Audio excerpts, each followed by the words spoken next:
So can everyone see what I've written? If you can, please type yes on the chat box.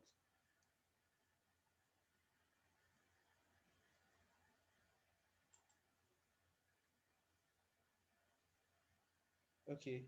Someone said, can you introduce us to this platform and how to use it? Okay. This is the Trading View platform. So the Trading View platform is very good for analysis. If you want to analyze currency pairs. So I come to the Trading View to analyze, and I go to the MT4 to place the trade after making my analysis on the Trading View. So the Trading View is very friendly. It has a whole lot of tools, as you can see. You can just go to your browser and type Trading View, and you sign in with your email, and it will create an account for you, and you can browse in with the account. As you can see, on the left side, so many tools you can use, crosses here for your trend line, and so many other things that you get familiar with over time. So now, back to the topic because of need to work with time. So now we are talking about demand and supply zone.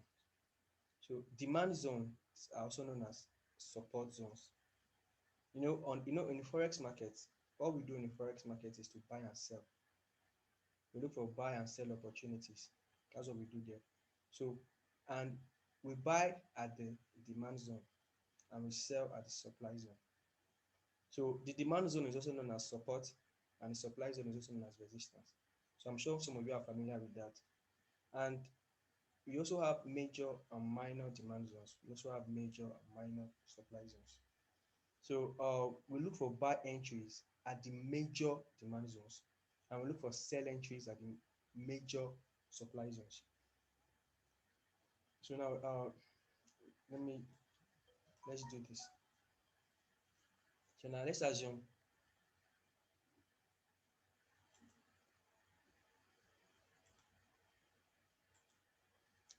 this line here is your is your resistance. This is the okay. Let's say this is the let me bring it down. Let's say this is the demand zones, because we look for buy opportunities at the demand zone, which is the support. So now let's excuse me, I want to draw. I want to draw it so you can easily understand.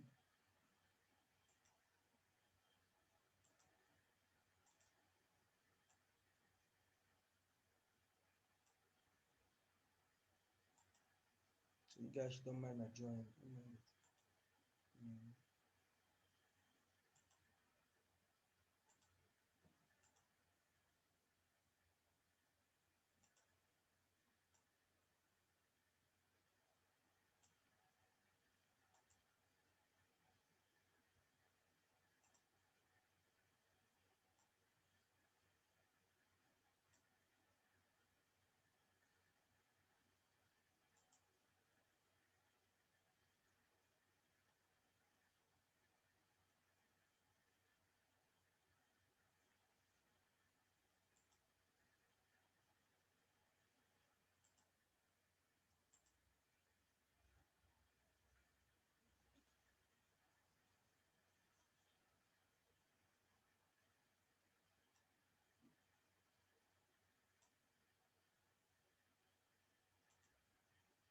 So now let's say the market is coming down. Can you guys hear me?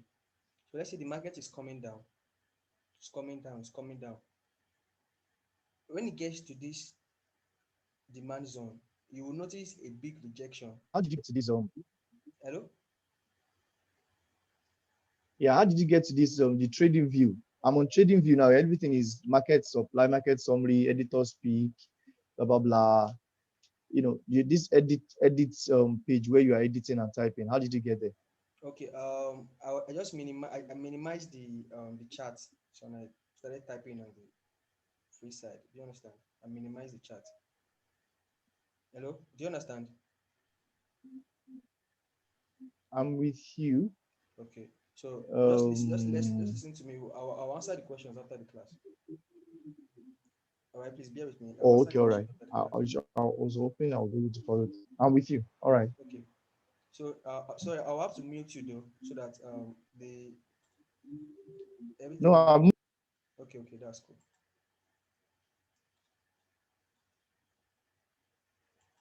So now let's assume the market is coming down. It's forming bear candles, red candles. It's coming down. When it gets to the demand zone, which is the support, you will notice the last bear candle before the support zone. You will notice a big wick like this, a strong rejection. Do you understand? Meaning it has gotten to the support. It has gotten to where buyers are. Because what do we do at the support zone and the demand zone? Like I said here, we look for buy opportunities at the demand zone. So I'm still going to go to the chart to show you guys live examples. But for the sake of explanation, I have to draw it myself so I can be clear. So when we get to the chart, you can see what I'm saying. So you get beer at the when the market is coming down, you'll be seeing beer candles like this. When it gets to a demand zone, you notice a long wick and a small body for the bears, meaning at that zone there's a demand zone and there's a buy zone, meaning buyers are at that zone. So after a candle like this, you notice another candle will just form like this.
So you notice at that zone, you first notice the bear candles, there'll be a long rejection and market will begin to go up at this zone. Because why? At that zone, buyers step in. There are buy opportunities at that zone. Because at that zone, there are buyers there.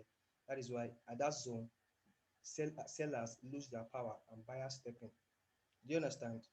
So that's what happens at the supply at the demand zone. So now, let me cancel this, or let me shift this. So now let me give you an example. Let me give you an illustration of what happens at supply zone. Now you understand why I'm drawing this line very soon, but for the sake of illustration, you guys wanna for the sake of illustration, let me draw the line. Okay, now market is going up here.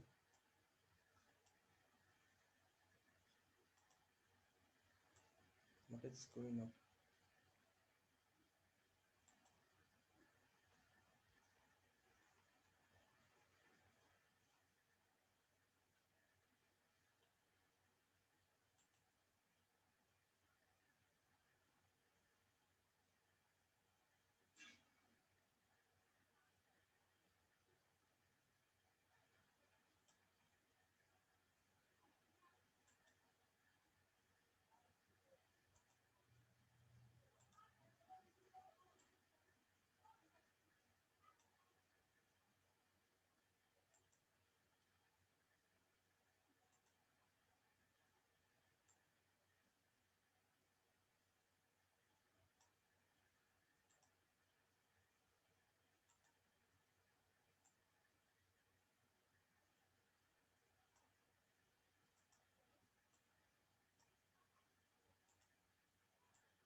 So now this zone here, this mark here, this line here is known as the supply zone.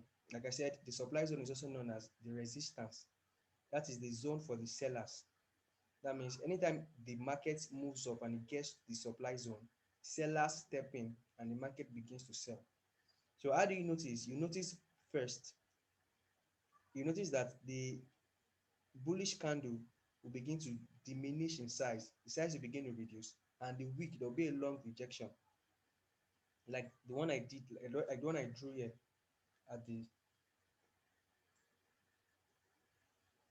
the demand zone. You notice a strong rejection, then the market began to go up. It's similar to the same principle works at this supply zone. When it gets here, you notice the body of the bulls begin to reduce. You notice a strong rejection, price rejection here, and sellers stepping. Do you understand? So this is what happens at the supply zone. The supply zone is where you see sell opportunities, and the demand zone is where you see buy opportunities. So do you understand me? If you understand what I just said, please type yes before I go to the chart to show you what I just explained. Please, if you understand, type yes. Hello, do you understand? Okay. What about Mr. Tony? Mr. Tony, do you understand? If you understand, please type yes. Yes, but okay. Okay, I understand. I understand. So now let me go to the charts to show you guys what I mean by demand and supply zone. So I have this illustration because this class is being recorded, so you can go back, watch it over and over again, and understand. So it's by hearing and hearing by again that you get faith. You know, the Bible says it's by hearing and by the hearing by the word of faith. Then faith speaks. So you have to hear and hear again. So the class is being recorded. So I'll give you guys a link. You guys can go over it again. Now, what pair am I in? I mean USD CAD pair. Guys can see this is Australian Canadian pair. So now let me go to the 4 hours to show you guys that I mean like this. Now, yes. Now, the top of the highest part of the where the highest place where the market get to before selling is known as the supply zone. Do you understand? The highest place where the market gets to is known as the supply zone. The highest peak is known as the supply zone, or is known as resistance. Resistance is always drawn at the highest point. So this is resistance one. The highest place the buyers get to is known as resistance. Why? Because when the market, for example, now look at this market now. The market was buying, it was buying, it was buying, it was buying, it was buying. When it got here, what happened? It started selling, started selling, started selling, started selling. So this zone here is known as the resistance zone. Why is it the resistance zone? Because when buyers got here, they lost control of the market and sellers stepped in and the market started selling. So now, most times, this particular zone, the highest part, that is where the highest part where buyers lose control, you always indicate that place with a line, an horizontal line, so that you can mark the zone. Okay, this particular place, when the market gets here, the market begins to sell. That's why they draw that horizontal line. That's what that horizontal line was for, to show you the zone that when market gets here, it begins to sell. Now, some people use line, some people use a rectangle like this to mark the zone like this. Okay, this is the zone. Some people use a rectangle like this to mark the zone. Okay, around this area, anytime market gets here, it will sell. So now there's something in forex. We use the past to predict the future. What do I mean? We'll go and check previous time zones. We'll check previous charts and you see what happened at that part, this particular place. Look at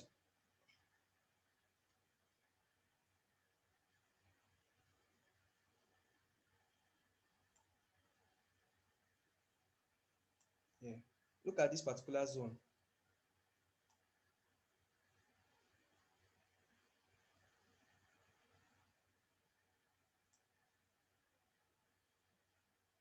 Look at it. When the market got here at first, that particular the supply zone, what happened? It sold. It got back here, it sold. It got back here, it sold. Now, remember I told you we have major and minor zones, major and minor supply zones, major and minor demand zones. Now, this place here is known as a minor demand zone. Look at this is how the market respects that zone. Anytime the market gets here, get to this area, what happens? It sells. Look at when it gets to this zone, it's not just a line, it's a zone. Like I said, we use a rectangle to sometimes to mark out the zone. Look at when it gets to this zone, look at the price rejection that happened over here. Look at the rectangle. This same line, this zone here. Look at the price reaction. Anytime the market gets here, it sells. It gets here, it sells. Gets here, it sells. Can you see? This particular line is known as this particular place is known as a resistance zone. Now, why did I call here the minor resistance, the minor supply zone? Because initially, that zone was known as the demand zone. Now, anytime a zone is broken, for example, now if the like now look at this, Okay, I already marked this when I was. Look at this right here, right? Look at this place here is the major. This is the major zones. Okay, for example, now if you look at this market now, the general trend of this market is downtrend. Hello, someone mic is on. Hello. Okay, I've missed the person.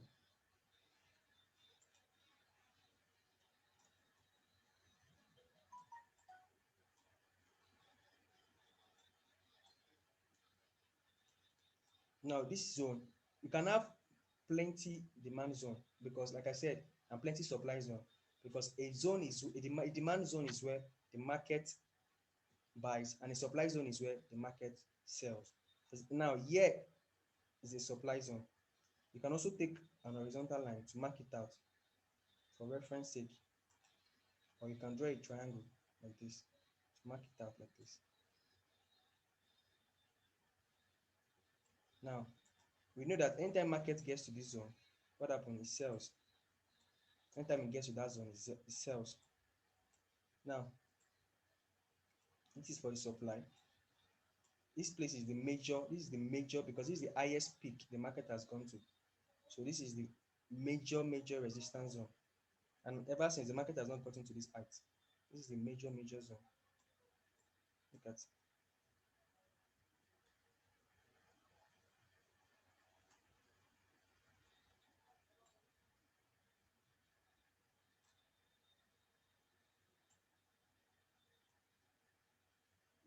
at this. This is the major zones here. The highest this is the highest place the market has gotten to. And when it got there, what happened is sold. So you can mark that place too. Mark it as resistance one, resistance zone one. That is supply zone one, supply zone two, and look for another place that the market got to and started selling and mark it as supply zone three. So now this is the major supply zone. This is a minor supply zone.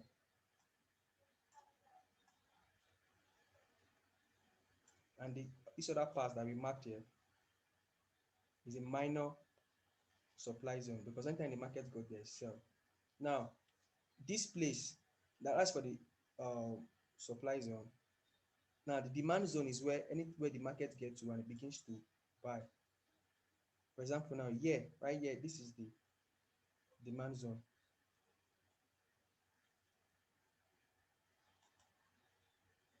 This place here is the demand zone because anytime the market gets to this zone, it begins to buy. It gets to this zone, it begins to buy. This is demand zone one. Look at this place too. Now, I like this place. This place is very awesome here. Now, it's perfect for the example. Now, look at this place. Anytime the market touches this line, what happens? It buys for a while. Then what happens? It comes back. Anytime it touches this line, it buys for a while. Anytime it touches this line, it goes up and buy for a while. So, but when it got to this place, this zone here, what happened? It sold for a while, then until it broke it, then it went up to break to test this the major supply zone. When it got to the major supply zone, what happened? It began to sell. It began to sell. It began to sell. So right here, this is the demand zone, and this is the supply zone. The demand zone is where the market buy, the supply zone is where the market sell. So now we have major supply zone and minor supply zone. The major supply zone is the highest peak the market got to. The highest peak seller buyers took the market to before the market began to sell. That is the major supply zone.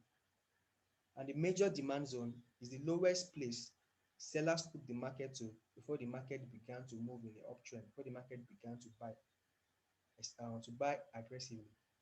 Now, let me say it again. The major demand zone is where the market get the highest peak the buyers get to before the market begins to sell aggressively. And the major demand zone is where the sellers get to before the market begins to buy aggressively. So do you understand? So now the class is going to time out now. So you guys should try and join back. The market is going to class is going to time out now. So you guys should join back as soon as possible. The class is about to time out. So you guys should join back. Join back.